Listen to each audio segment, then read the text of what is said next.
دول بعدين عبد الكريم ابن جعفري ابن جعفري دول ابن جعفري بتاعنا.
السيدات والسادة، الإخوة والأخوات، السلام عليكم ورحمة الله وبركاته.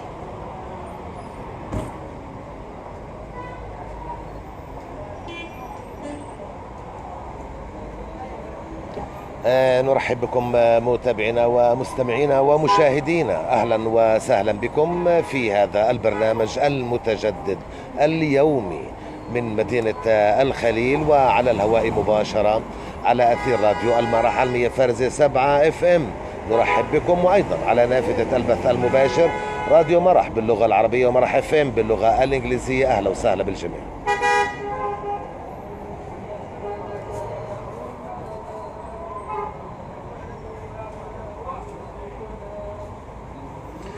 اليوم مدينة الخليل، اليوم فلسطين تودع رجل الإصلاح وعميد الإصلاح في الوطن المرحوم بإذن الله عبد المعطي السيد الحرباوي أبو عصام. ونحن أمام قامة كبيرة تغادر هذه الدنيا، ونسأل الله سبحانه وتعالى أن يسكنه فسيح الجنان وأن يتقبله في عباد الله الصالحين. اليوم متابعينا سوف نتحدث عن دور رجال الإصلاح في حفظ السلم الأهلي في الوطن، وخاصة نحن في وداع هذا الحاج الكبير الذي أفنى حياته من أجل إرساء السلم الأهلي وحل المشاكل، مئات وآلاف القضايا التي تم إنجازها خلال حياة هذا الرجل. له حق علينا اليوم أن نتحدث في وداعه، وأن نرى ماذا يقول المواطن الفلسطيني في وداع أبو عصام الحاج عبد المعطي السيد الحرباوي، ودور رجال الإصلاح في حفظ السلم الأهلي والهدوء والاستقرار وحل النزاعات والإشكاليات الطارئة التي نشاهدها في كل يوم.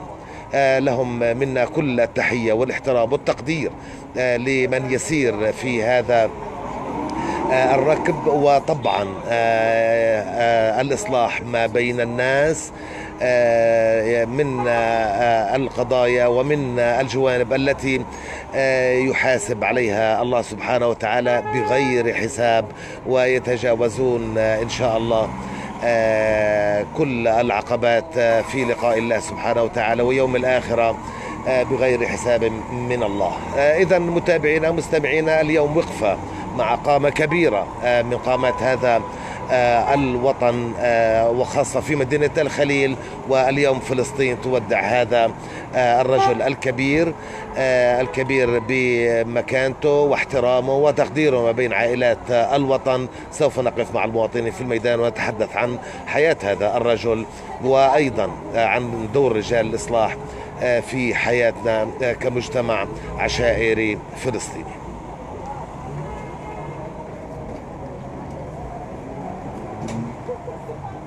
في البداية متابعينا مستمعينا أنقل لكم تحيات فريق العمل في الهندسة الإذاعية والمكتبة الموسيقية، الزميل إيهاب النتشي، يعطيك العافية إيهاب.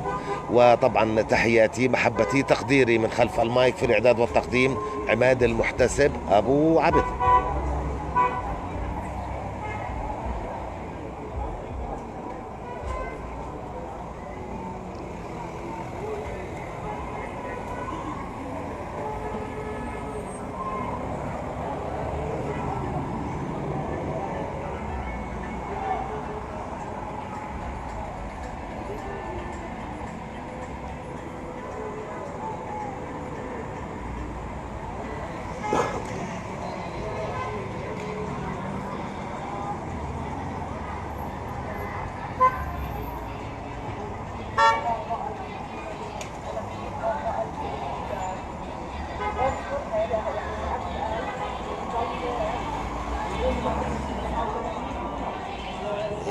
يعني لكم تحية متابعينا مستمعينا مشاهدينا، أهلا وسهلا بكم، وننطلق وإياكم للحديث حول رجل الإصلاح الذي فارقنا في هذا الصباح. نروح مباشرة لأبو صالح لا نتحدث له، وخاصة أن له جوانب كثيرة يمكن أن نتحدث فيها حول هذا الموضوع. نقول السلام عليكم. عليكم السلام ورحمة الله وبركاته. يعطيك العافية. أهلا وسهلا أبو عبد، حياك الله. صديقي وعزيزي، اليوم يمكن مدينة الخليل حزينة على وداع وفراق رجل الإصلاح أبو عصام عبد المعطي الحرباوي، قامة كبيرة. ماذا تقول في وداع؟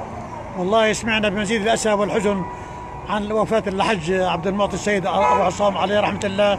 فعلا رجل إصلاح، رجل محترم عليه رحمة الله. نسأل الله أنه يسكنه فسيح جناته ويتغمدوا برحمته إن شاء الله. أبو عصام الله من الرجال الطيبين، رجال يعني النادرين في الخليل بعد الجيل القديم اللي كان موجود عندنا في الزمانات.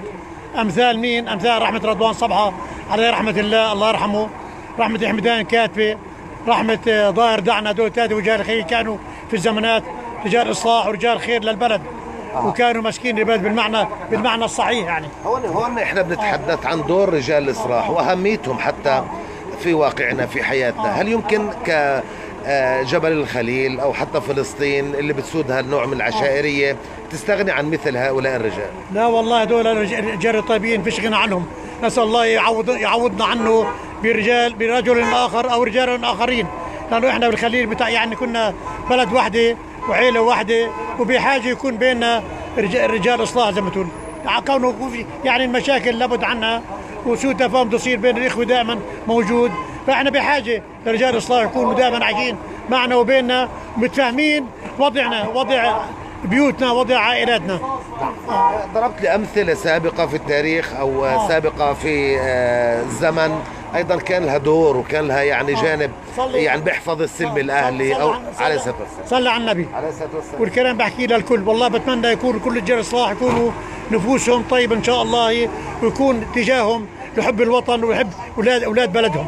كان عندنا زي ما حكيت لك الشيخ رضوان صبحة دويك الله يرحمه، مختار البلد كان، وحمدان كاتب ودار دعنا، هذول كان ده مركزهم في الزازين في الزمانات.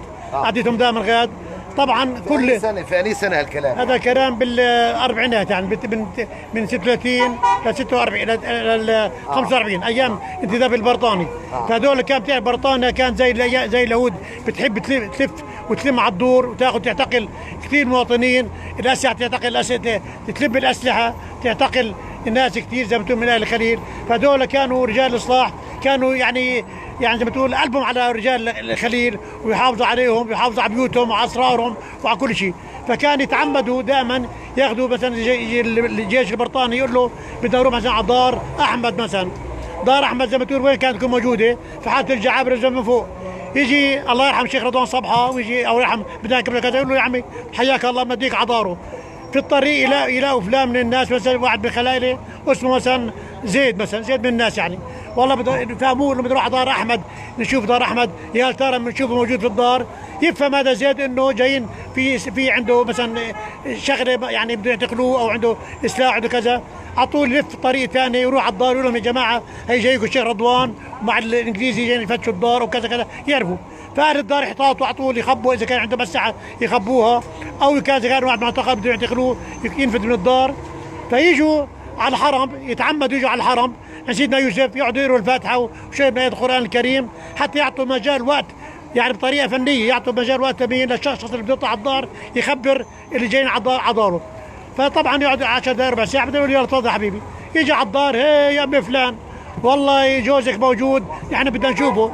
قلت له والله يا حج يا ابو صالح يا ابو كذا مش موجود. فيكون هذاك الشخص طبعا المطلوب يكون هارب. فكانوا يعني يعتنوا باهل البلد، يحافظوا على البلد، يخافوا على البلد، فكانوا يحافظوا عليهم.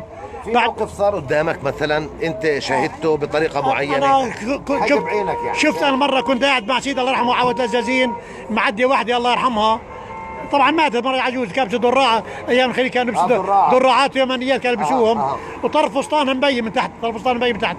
فشبور يا سيدي، شبور سيدي لواحد من الشباب اللي كانوا قاعدين، قالوا الحال شوف لي مكان في غد جنب التزازين، حاره السواكن وحاره التزازين موجوده غد. الحال هي شوف وين راحت البنت هذه اللي كانت بتضرعها. فيلحقها هذا الشاب، يلحقها يعرف وين خشت دار مين. طبعا يعرفوا، طبعا كون اختياريه وعارفين كل البلد وعارفين كل الناس وكل كذا. حاره السواكن، حاره التزازين، حاره السلامه، حاره العقابه، كان الكل بيعرفوها. طريق حاره التوش تحت جوا، فكل البلد كلها موجوده في الحارات تحت. حاره الزازين، حاره السواكن، حاره النتشه، حاره البري دار. يلحقها واحد من يقولوا له الحق شوف لنا وين راحت البنت، يلحق يعرف وين خشت. فيجوا يعرفوا مين جوزها او مين اخوها الكبير اذا كان هي بالكذا، ينادوا جوزها فيما بعد تعال يا عمي، عجبك يا عمي هيك ديك اختك اليوم عدي وطرف فستان مبين من تحت الراحه، هذا كلام بصير؟ لا يا عمي حقوا عليه كذا، يتسب للحجاج، يتسب كبير ويزعل انه ايش؟ انه شافوها باللبس هذا. يروح على الدار يبادر اخته او مرته يبادلها، ليش انت تحكي اليوم بدتين مع اختياريه؟ عيب عليكي. فهذا مواقف فعلا هدول الاختياريه لو اجوا اليوم على شارعنا هون ونزلوا شو بصير فيهم؟ صعب هذا الكلام صعب يتحقق يا زلمه. كان زمان كانوا باحترام، الاختيار لما عدي وقت له احترام وتقدير يا زلمه. الاستاذ لما كان عدي في الخليل من زمان يناديه صاحب الدكان، يناديه التاجر، يناديه الحلاق، يناديه الخياط، تعال يا استاذ والله اذا سمحت بدي استشيرك بموضوع، بدي اجوز ابني، بدي شافة ارض، بدي اعمل كذا. الاستاذ كان من زمان له قيمه عندنا، له قيمه كبيره الاستاذ كان. يا حسرة الله كريم، الله كريم. بدي اشكر ابو صالح. نتمنى ان شاء الله يا الله يبعث لنا امثال ابو عصام وامثال رضوان صبحه وامثال حمدان كاتبه وامثال دار دعنا وامثال الشيخ محمد الجعبري الله يرحمه. الشيخ محمد الجعبري كان له فضل، الشيخ ابو وحيد الله يرحمه كان له فضل كبير علينا في الخليل. لمنا في بعد الشيخ ابو وحيد اجى بعد رضوان صبحه واجى بعد حمدان كاتبه، اجى بعديهم وضم الخليل وحضن الخليل الله يرحمه. نرجو الله يكتب امثال للرجال الطيبين ان شاء الله. والرحمه ابو عصام ويرحمنا جميعا ان شاء الله. وبارك الله فيك وشكرا لك ان شاء الله على الله يسعدك. شكرا لك، يعطيك العافيه.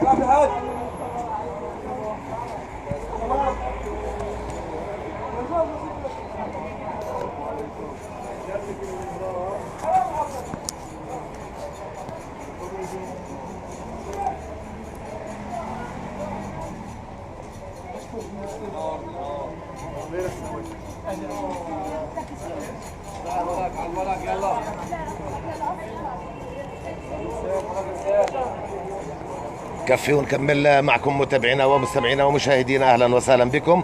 ابو محمد السلام عليكم. وعليكم السلام ورحمه الله. يعطيك العافيه. حيا الله ابو عبد. اهلا وسهلا فيك بعد على الهواء مباشره. اليوم مدينه الخليل بتودع رجل الاصلاح عبد المعطي السيد ابو عصام الحرباوي. اعتقد انه اليوم حزين ولا لا؟ رحمه الله عليه. اول شيء هذا البلد فقدت انسان يعني عظيم، كان من الناس اللي هون الاصلاح، الانسان اللي ايده نظيفه، يعني الانسان المحترم. نتمنى ان شاء الله بيبعث لنا بناس زيه يكونوا محترمين، ايديهم بيضاء زي ابو عصام. والخليل برضه فيها كمان يعني ناس من رجال الاصلاح، ان شاء الله بنكونوا ماشيين على خطاه يعني ان شاء الله. ان شاء الله يا سيدي. طيب، اهميه رجال الاصلاح في حفظ السلم الاهلي وحل المشاكل، هل يمكن الاستغناء مثلا جبل الخليل او حتى فلسطين عن مثل هؤلاء الرجال؟ لا ممكن الاستغناء عن اي شخص من العشائر، لانه العشائر هي بتمثل اصلا اكثر من السلطه يعني لبعضها البعض يعني. يعني احنا عندنا سلطه كويسه يعني لحمايه الناس كذا من بعضها، اما العشائر هي طبعا هي اللي بتوجد الاصلاح بين الناس. اشكرك، يعطيك العافيه. حياك الله. حيا الله محمد. يلا احمد القواسمه برحب بيك ويسعد صباحك. سليمان نواجعه صباح الخير. حسين سويد عليكم السلام ورحمه الله. وكذا بطاط يسعد صباحكم. ابو درار حرب الله يرحمه ويغفر له ويسكنه فسيح جناته. ابو يعقوب الله يرحمه ويسكنه فسيح الجنان. ناشد جبران ما سمعت عنه الله يرحمه، الخير الذي فعله يجده امامه عند الله ان شاء الله.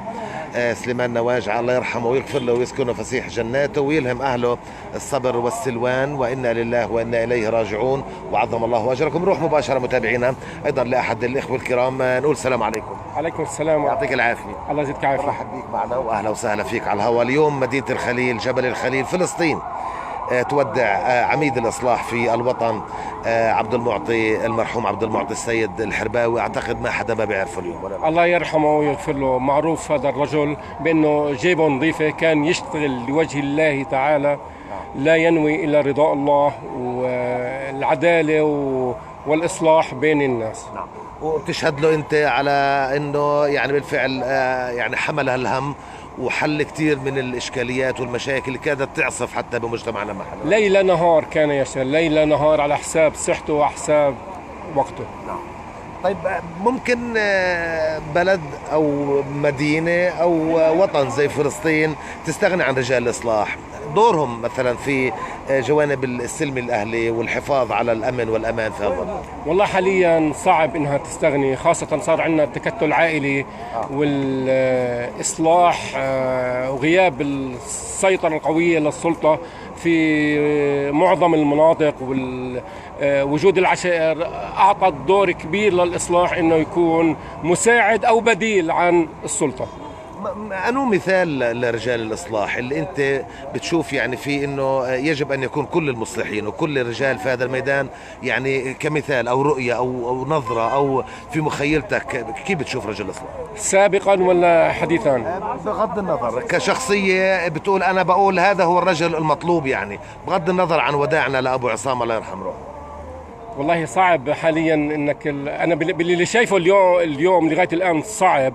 اما انا اتمنى رجل الاصلاح اول شيء انه يكون جيبه نظيفه، يشتغل لوجه الله، لا يكون عنده تحزب. معروف انه ابو عصام كان من كبار حزب التحرير، بس ما كان ينظر لهذه النظره، كان ينظر نظره شموليه، كلهم ابناء وطن واحد ويحل لهم مشاكلهم. فانت بتقول انه رجل الاصلاح يد بيضاء وجيب نظيفه ويعمل لوجه الله تعالى وما يفرق ما بين ابناء الوطن 100%. ان شاء الله اللي قادم بكون ايضا يسير على درب المغفور له ابو عصام. يعطيك العافيه. شكرا لك، يعطيك العافيه.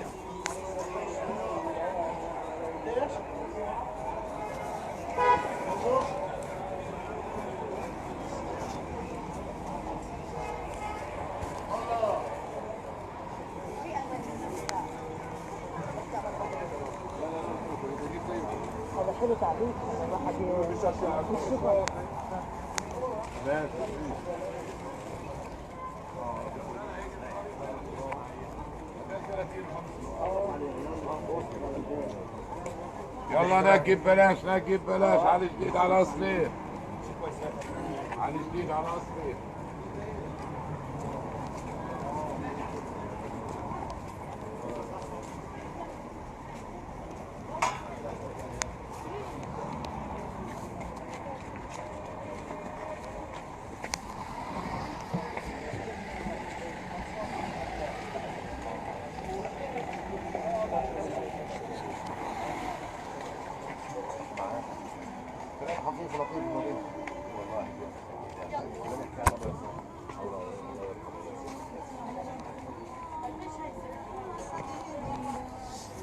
طيب متابعينا مشاهدينا، أبو يعقوب بقول كان رجلا عظيما. عبد الله دوفش الله يرحمه ويجعل مثواه الجنة. رحاب البكري الله يرحمه، إنا لله وإنا إليه راجعون. حسين رحمه الله تعالى. رائدة الله يرحمه ويجعل مثواه الجنة يا رب ويسعد صباحكم يا رب. لجين الله يرحمه. مصطفى غنايم رحمة الله عليك يا جاري أعتقد، أهلا وسهلا. سهام الله يرحم روحه، الله يرحم روحه. أيضا يعني أسماء مسالمة الله يرحمه ويجعل مثواه الجنة يا رب العالمين. عبد الله عبد الرحمن دراويش الله يرحمه. هل ستغطون الجنازة؟ والله ما بعرف كيف بصير معنا اليوم، أما شخصية بمقدار وبقامة الحاج عبد المعطي الحرباوي رحمة الله عليه إن شاء الله بكون لنا يعني متابع لهذا الموضوع. مشهور أبو محمد مسالمة صباح الخير للجميع. المتوفى الله يرحمه وعظم الله أجر أهله، إنا لله وإنا إليه راجعون. معتز الكركي الله يرحمه ويحسن إليه، وإنا لله وإنا إليه راجعون. أبو يزن الحسيني الله يرحمه ويجعل مثواه الجنة إن شاء الله، وأموات المسلمين. أيضا أبو أم محمد صلاح الله يرحمه ويسكنه فسيح جناته. كلنا رايحين، ربنا يغفر لنا ويرحمنا ويتقبلنا في عباده الصالحين.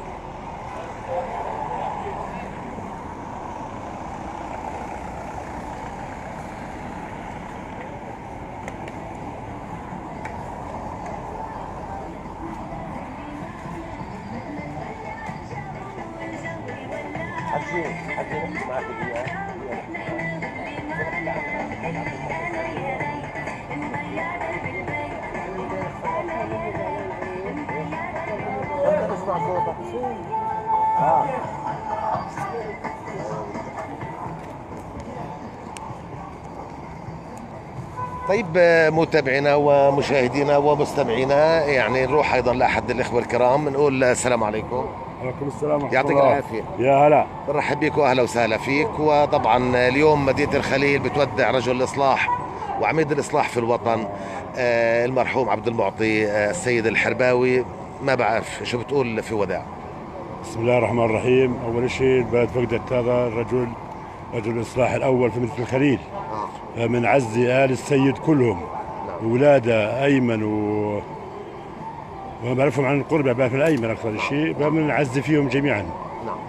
الله يصبرهم يا رب. يا رب. خسرنا قامه كبيره ولا لا؟ والله خسرنا أكبر قامة، مش قامة، أكبر قامة كبيرة في البلد. شفت له مواقف حاجه؟ والله كثير بشوفنا على التلفزيون عن طريق فضائية الخير الرحمن، إن الزلمة يعني مصلح ورجل خير في البلد يعني. رحمة الله عليه. شو أهمية رجال الإصلاح في البلد؟ والله بتحل أكبر مشاكل. يعني مشاكل بحلوها رجال الإصلاح، هي أكثر مشاكل هم بحلوها. يعني مشاكل مستعصية الدم وما الدم هم بحلوها أكثر شيء في البلد. مناعة الدم هذول. مناعة الدم رحمة الله عليه. الله يرحم روحه. الله يرحمه يا رب. الرجل الإصلاح اللي بيعجبك مين؟ يعني مش شخص كشخص، كشخصية، أني أكثر شخصية ممكن تلفت انتباهك مواصفاتها يعني؟ والله الرجل بمدش ايده، والرجل بكون دغري. مع ان في رجال اصلاح في الخليل دين فيش عندهم. اذا بشوف على التلفزيون ما شفت لهم واحد سب الدين في هاي، هذا الحكي منكر يعني من سنه كذا. فاحنا بنأيد اللي بيعملوا الخير بحطوش في جيابهم. يعني بيعمل وجه الله بس فقط. بس هذا هو. بس لوجه الله، وليس يحط في جيبته او انه يصير يكفر قدام الجماهير. زي ما شفنا على الفيسبوك. شكرا لك، يعطيك العافيه. هلا حبيبي، الله يخليك. طبعا مرح بتقول الله يرحمه وعظم الله اجركم. ماهر البيطار الله يرحمه ويجمع مثواه الجنه. زهور الله يرحمه، زهور شاور. سليمان نواجعه يبقى تبكي على الرجل الصالح الله يرحمه. ام محمد صلاح الله يرحمه ويسكنه فسيح جناته، وانا لله وانا اليه راجعون. متابعينا واياكم نحن لازلنا متواصلين مع المواطنين وننقل لكم يعني حديث المواطنين في وداع المرحوم عبد المعطي السيد، هذه القامة وعميد الإصلاح في الوطن. لكن في هذه اللحظات وصلنا وإياكم للفاصل. نعود لاستديوهاتنا في راديو مرح، نخرج الفاصل وبعدها نواصل.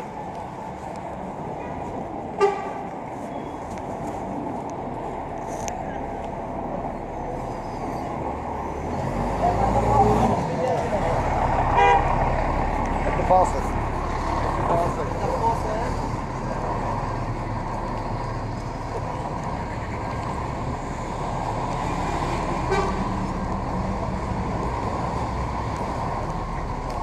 زراعة عروضات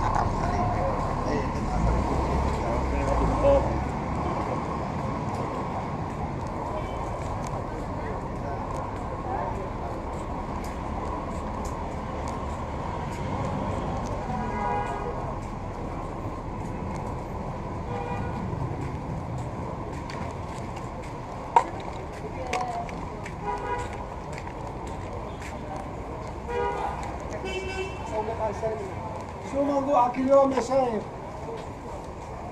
فاصل. عندك فاصل؟ طيب خلينا نرجع الفاصل كله ولا غاز بينه يا ولد؟ ولا بعرف لازم تحت. قوم قوم قوم قوم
العاب جديدة ده معرض اليولاي.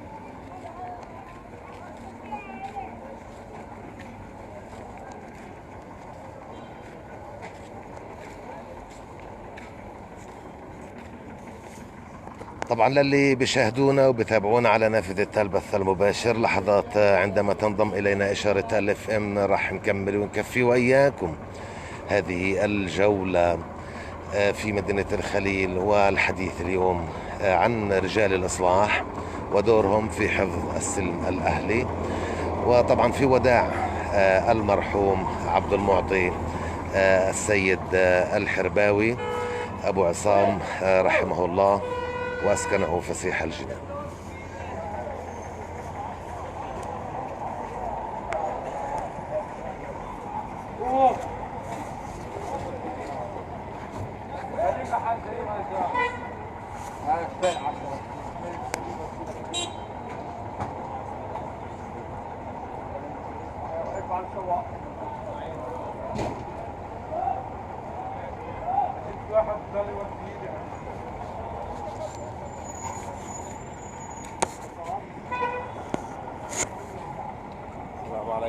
سلام، صباح الخير.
بنرحب بكم من جديد متابعينا مشاهدينا مستمعينا، أهلا وسهلا بكم في الجزء الثاني من هذا البرنامج. ولا زلنا وإياكم على الهواء مباشرة على أثير راديو المرح على 100 فارزة 7 FM، وأيضا على نافذة البث المباشر راديو مرح باللغة العربية ومرح FM باللغة الإنجليزية. أهلا وسهلا بالجميع.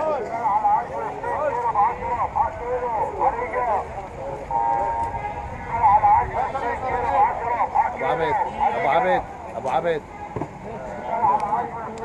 نروح مباشرة متابعينا ومشاهدينا مستمعينا، أهلا وسهلا بكم. نشوف أيضا ماذا يقول المواطن الخليلي في هذه اللحظات. نروح لأبو عبيد. السلام عليكم. وعليكم السلام، صباح الخير. يعطيك العافية. يجبر عليك. حيا الله أخ مهند المحتسب، بنرحب بيك وأهلا وسهلا فيك. اليوم مدينة الخليل وفلسطين ودعت أو ستودع ظهر اليوم رجل الإصلاح أبو عصام عبد المعطي السيد المرحوم، الله يرحم روحه. شو بتقول فوذا؟ الله يرحمه، يعني راح علم من أعلام فلسطين، رجل العشائر الأول ورجل فلسطين الأول وعميد الخليل. الله يرحم روحه ويغفر له ويجعل مثواه الجنة إن شاء الله. أثر مثل هؤلاء الرجال المصلحين في المجتمع كيف تقدر تحكي عنه؟ يعني هم لهم أثر كبير، يعني هم أول ناس بيعملوا على حقن الدم وإصلاح ذات البين ولم شمل الناس بشكل عام، يعني من مشاكل من فتن. هم أول من يبادروا بحل هذه المشاكل. طيب يعني المغفور له والمرحوم الله يرحم روحه، أنت كيف بتنظر من هو رجل الإصلاح الصالح؟ يعني صفات وميزات رجل الإصلاح اللي بيكون بالفعل يسمى رجل إصلاح. من يتقي الله بالناس، بس من يتقي الله بالناس ويعمل على حقن دمائهم وتوجيههم للطريق الصحيح. هذا ما أقدر أقوله. بعض قالوا اليد النظيفة، لأنه في ناس ما هي تقوى الله هيك بتشمل كل شيء. من يتقي الله هو الأفضل. كل احترام لك أبو عبد. شكرا. يعطيك العافية صديقي. صباح الخير. هلا هلا حبيبي.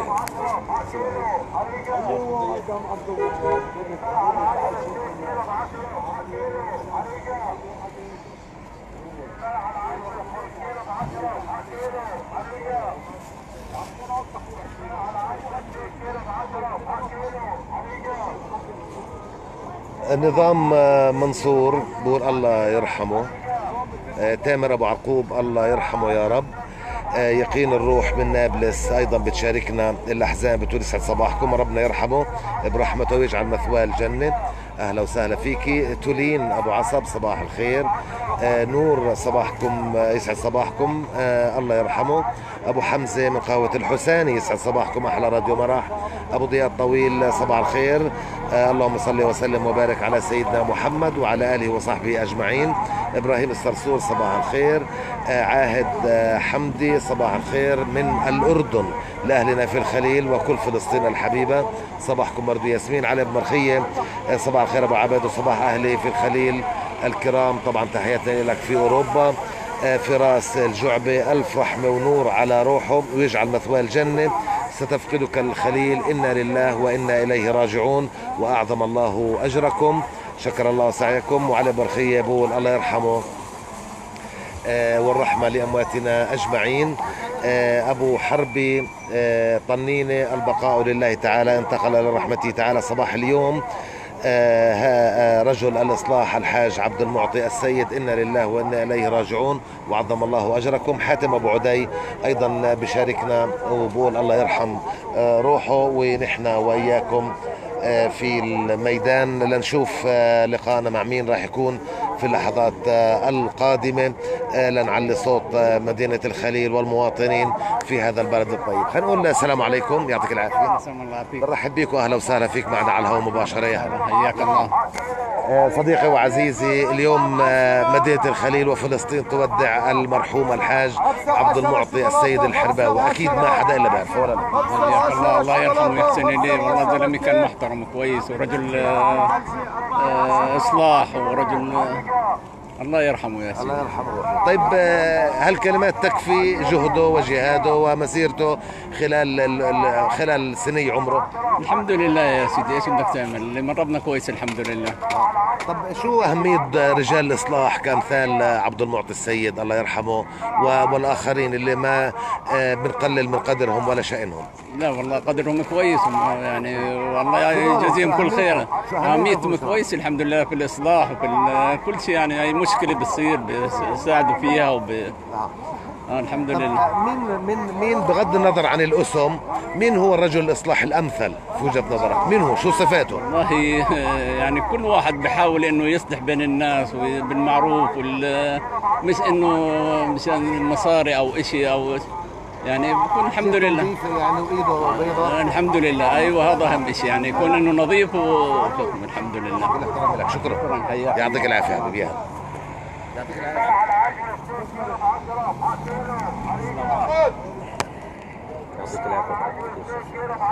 لنكمل ونكفي معكم متابعينا ومشاهدينا. نروح ايضا لاحد الاخوه الكرام. السلام عليكم. عليكم السلام ورحمة الله. يعطيك العافيه. عافيك حيا الله. يخليك صديقي وعزيزي. اليوم مدينه الخليل وفلسطين تودع رجل الاصلاح الاول، اعتقد ابو عصام السيد الله يرحمه.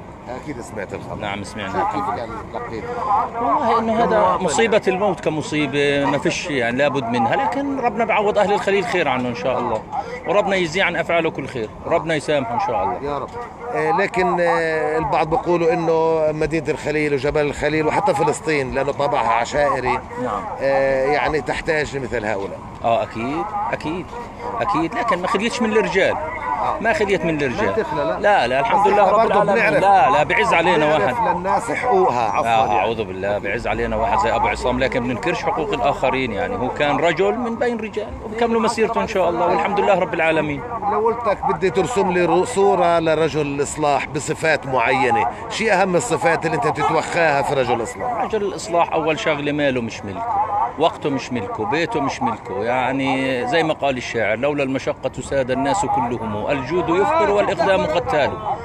رجل بده يبقى فاتح بيته 24 ساعة للناس، بده يبقى باذل ماله 24 ساعة للناس، بده يبقى يعني زي ما بسموها في الخليل والعياذ بالله رقبته يعني للصغير والكبير جاهزة في كل الحقوق. وابو عصام كان بيمثل هذا الرجل. ربنا الله لو تروح له نص الليل كان مفتوح بيته، لو تروح له اخر الليل كان مفتوح بيته، للصغير يجي وللكبير يجي. هذه ميزات رجل الاصلاح، بدوش يتعالى على الناس، بدوش يكون عنده كبر، وهذه ميزات موجوده فيه الله يرحمه. كان متواضع، كان تقي، كان عنده لله. وانا من الناس اللي يعني طرقت بابه احيانا الساعه 11 و12 في الليل وكان مفتوح، لو من النوم كان يقوم لك ويخدم مصلحتك. لا ولا عمره. لا انا من الناس اللي جربت معه وربنا الله يجزيه الخير، وربنا يعوض اهل الخليل عنه كل خير يا رب. شكرا الله ابو عبيد، الله يعطيك العافيه. هلا حبيبي.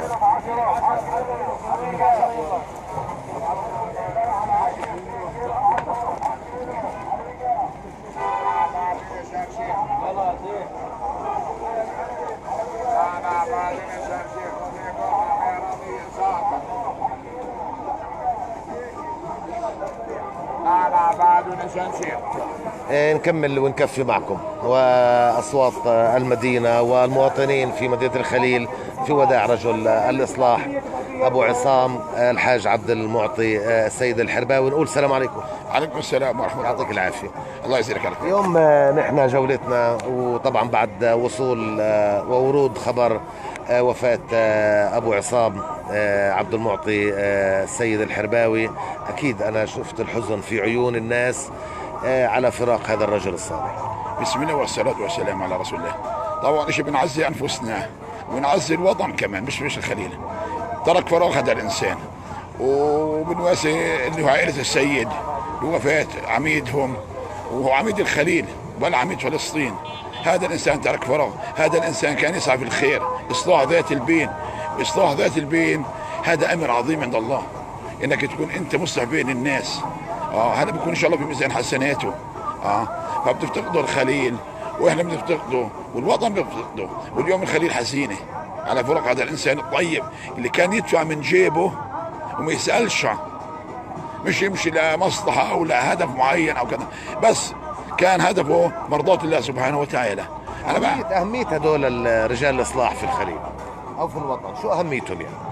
هدول لهم ولك ترى فراغ كبير، يعني صعب إنه حدا يسد محله، وإن شاء الله بيكون حدا يسد محله أو يملأ هذا الفراغ، لأنه إصلاح ذات البين يعني كان يحجب دم مشاكل، يعني امور خطيره، كان يعني فتنه، يعني انه بوقفوا في الفتنه، والفتنه اشد من القتل. هذول الناس يعني هم باعتبار العمود الفقري للخليل، في الخليل او في اي محافظه. الناس هذول رجال اصلاح، فإلهم انا بقوم يعني هم سلطه رابعه، يعني كيف الناس اجهزه وكذا وكذا، هم كمان لهم كلمه بسمعها الصغير والكبير. فإنسان لما بروح زي عبد المعطي أو غيره طبعا بتركوا فراغ، وإن شاء الله بنقول بيكون الناس تسد مسدهم. طيب لو قلت لك أعطيني الصفات الشخصية اللي ممكن نطلق عليها رجل إصلاح، صفات لشخص بغض النظر عن المسمى، لكن كيف أنت بتشوف بتقدر تقول هذا هو رجل إصلاح وبتشير له بالبنان؟ هو طبعا زي ما بكون هو اول شيء بحط من جيبته، بكون ما بميل لناس معين مقابل معين، دائما بكون هو وسطي، يعني وين الحق بيمشي مع الحق. هذا رجل اصلاح، ما بكون هدفه مادي او شهره او شوفوني يا ناس انا والله ماشي، لا، بكون الهدف الاول والاخير مرضاة الله سبحانه وتعالى، وانه هذا يكون العمل في ميزان حسناته. هذا الانسان انا بعتبره رجل اصلاح.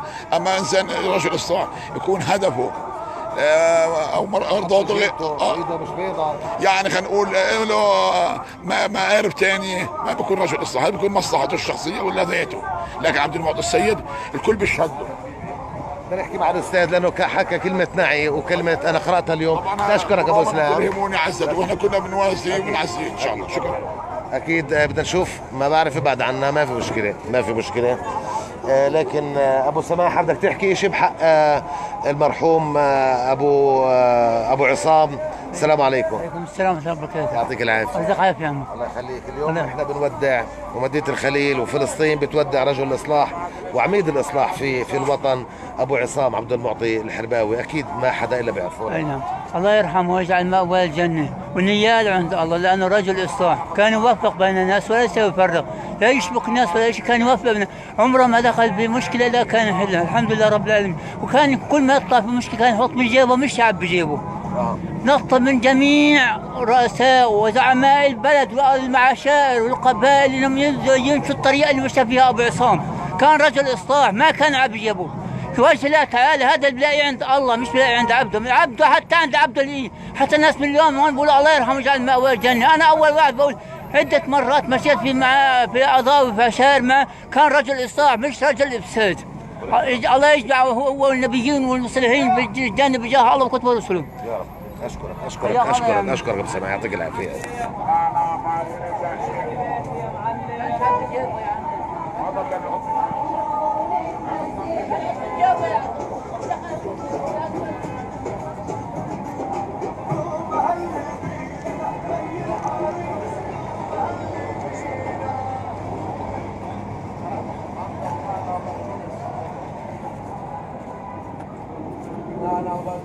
خلينا نكمل ونكفي معكم متابعينا مشاهدينا مستمعينا مع المواطنين في الميدان. والسلام عليكم. السلام عليكم ورحمة الله. يعطيك العافية. الله يزيدك خير. كيف حالك؟ الله يرضى عنك. الحمد لله.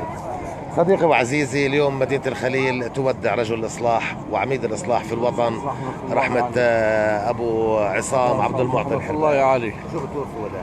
الله بجاه النبي ربنا يرحمه ويحسن إليه ويجعل مثواه الجنة، لأنه كان يمشي بالإصلاح وإصلاح ذات البين، هذا أجره كبير والحمد لله رب العالمين. إن شاء الله ربنا بيرحمه وبيزيد في حسنات. أهمية رجال الإصلاح في الخليل وفي جبل الخليل وحتى بفلسطين وين بتقدر تحطها في أي مكان؟ أهمية هدول الرجال شو أهمية؟ طبعا لهم أهمية كبيرة في إصلاح ذات البين. إذا ما فيش إصلاح معناته بدها الناس تشتبك بعضها، بدها تقتل بعضها، لما يتدخلوا بهدوا الوضع وبكون الحمد لله رب العالمين وبيصلحوا بين الناس. وهذا إصلاح ذات البين ربنا طلب منه فرض إصلاح ذات البين. مهمين وما في مجال نستغني عنهم. اي نعم هذا صحيح. طب انت في نظرك مين هو رجل الاصلاح اللي ممكن تطلق عليه بالفعل هو رجل الاصلاح؟ بدناش مسميات بس لكن صفات. بده يكون متعلم عاقل مستقيم يخاف الله، يمشي مع سنة رسول الله، مع كتاب الله وسنة الرسول عليه الصلاة والسلام. هذا اللي بده يكون في بين الإصلاح. أما تبع المصاري والرشوات هذا ما بينفع. هذا ما هو لا رجل إصلاح ولا رجل هذا رجل اللي بده يكسب لنفسه. كل احترام لك، شكرا. حياك الله. يعطيك العافية.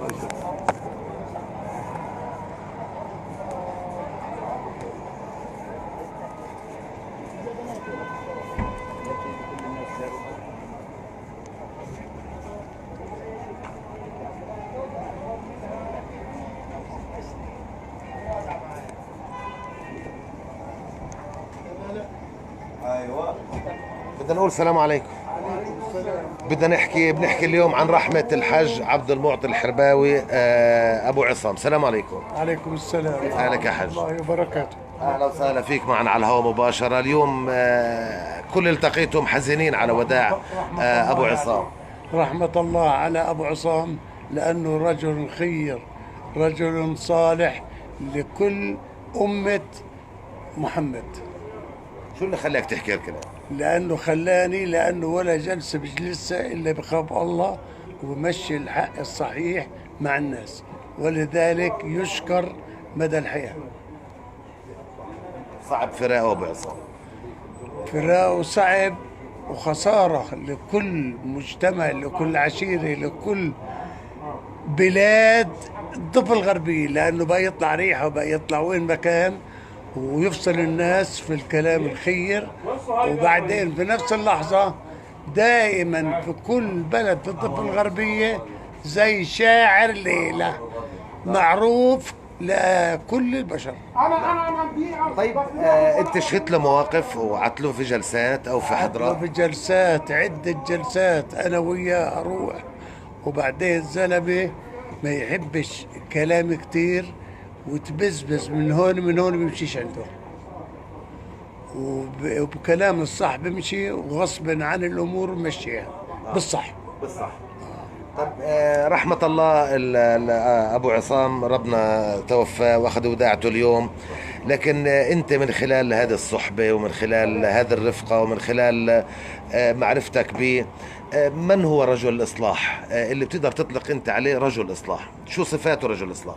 صفات الرجل الإصلاح أول شيء الالتزام بدينه، حتى إذا كان قبل ما يطلع الزلمة لا في كل المجموعة في العطوة في غيره في غيراته بده يكون من حد ما يتكلم الشخص في طلباته أو غيراته كل كلمة بوزنها وبشرح له لكل المجتمع الحاضر، حتى كل المجتمع الحاضر بقول هذا الصحيح بسبقوا له وبمشي كل شيء على بركة الله.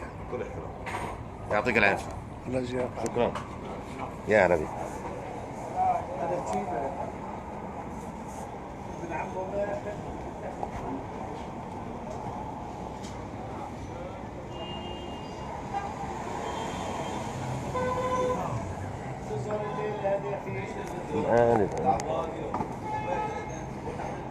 سلام الدحدول بقول الله يرحمه عبد الرحمن درويش.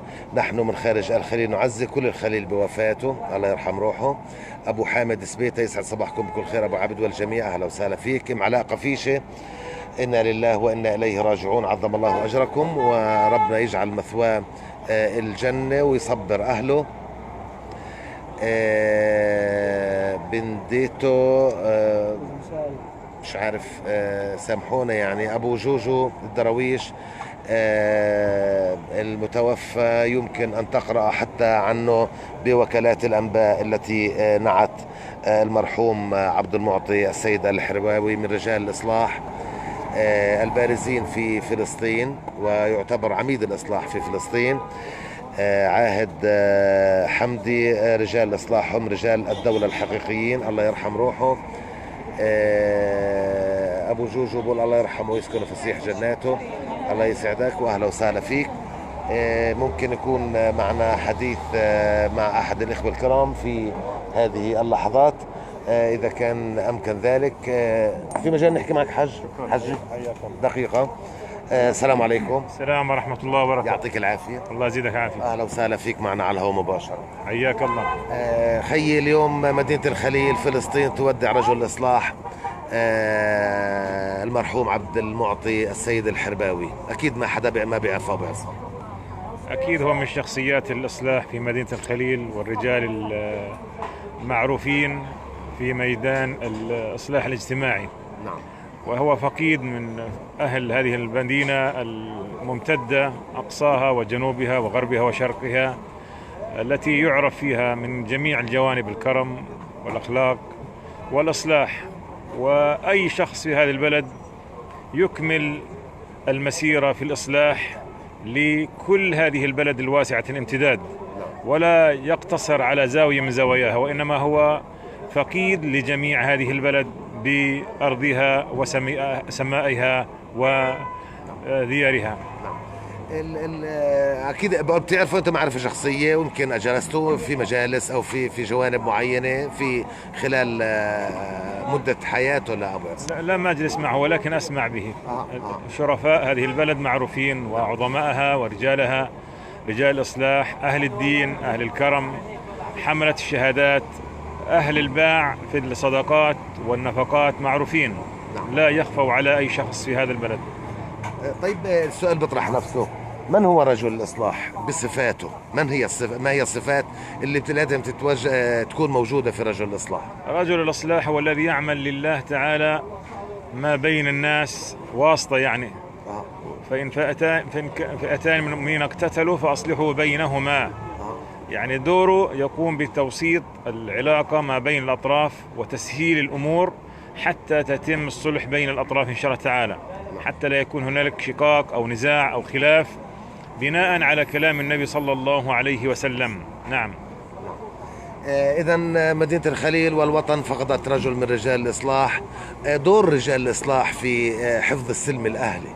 دورهم دور فعال، ومنطقة الجنوب هي المنطقة الأولى في فلسطين التي تهتم بهذا الأمر، وهو مكمل للجانب الديني في مدينتنا وديارنا وبلادنا، وله أثر بالغ في حل نزاعات كما نرى في كل يوم من المشاكل العائلية والمشاكل الاجتماعية والمشاكل الخاصة والمشاكل الأسرية ومشاكل السير. لهم دور فعال، منهم المخلصين بنسبة 100%، ومنهم من يتدرب على هذا الشأن، داعين الله تعالى أن يأخذ بأيديهم وأن يعوضنا خيرا ممن توفي أو فقد الحياة. أشكرك، يعطيك العافية. بارك الله فيك. الله يعطيك العافية، مع ألف سلامة. شكرا، حياكم الله. إياها طبعا متابعينا ومستمعينا ومشاهدينا رمش العين، أهلا وسهلا، ونحن على إذاعة مرح ننقل لكم هذه المشاهد وهذه الكلمات من وسط مدينة الأخبار.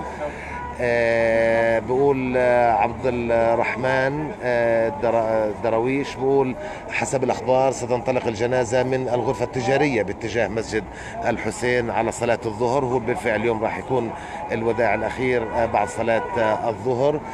سونا عزمي الله يرحمه يا رب. سائدة خليل رحمه الله، ما بقي إلا العمل الصالح أكيد. أبو مروان الأشهب الله يرحمه من عمان، بنرحب بيك وأهلا وسهلا فيك. وطبعا مين معنا قبل ما ننهي برنامجنا؟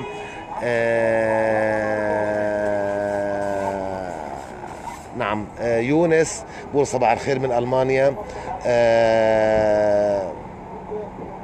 بقول لي أنا بهنيك على هالبروجرام، على برنامج الجيد جدا. شكرا لجميع المسؤولين والمهتمين في طاقم إذاعة مرح، وأنا أيضا بشكر كل المشاهدين، كل المستمعين، كل ما كان معنا خلال الساعة الماضية. نقلنا لكم أجواء وداع المرحوم عبد المعطي السيد الحرباوي أبو عصام، وطبعا اليوم توفاه الله، وسيتم تشييع مثواه الأخير أو جثمانه الأخير إلى مقبرة المسلمين في مدينة الخليل. نسأل الله سبحانه وتعالى له الرحمة، وكانت هذه شهادات على مسيرة حياة هذا الإنسان الرجل الفاضل الصالح أبو عصام رحمه الله. في ختام هذا اللقاء طبعا نتقدم باسم طاقم إذاعة مرح والعاملين بها، إدارة وموظفين صحفيين وإذاعيين ومقدمي برامج بحر التعازي بوفاة المرحوم عبد المعطي السيد الحرباوي أبو عصام، ونسأل الله سبحانه وتعالى الصبر والسلوان لأهله وذويه، وأن يتغمده الله بواسع رحمته. إنا لله وإنا إليه راجعون. في ختام هذا اللقاء أنقل لكم تحيات زميلي في الهندسة الإذاعية إيهاب النتشي، يعطيك العافية، ومن خلف المايك في الإعداد والتقديم عماد المحتسب أبو عبد. أستودعكم الله، والسلام عليكم ورحمة الله وبركاته.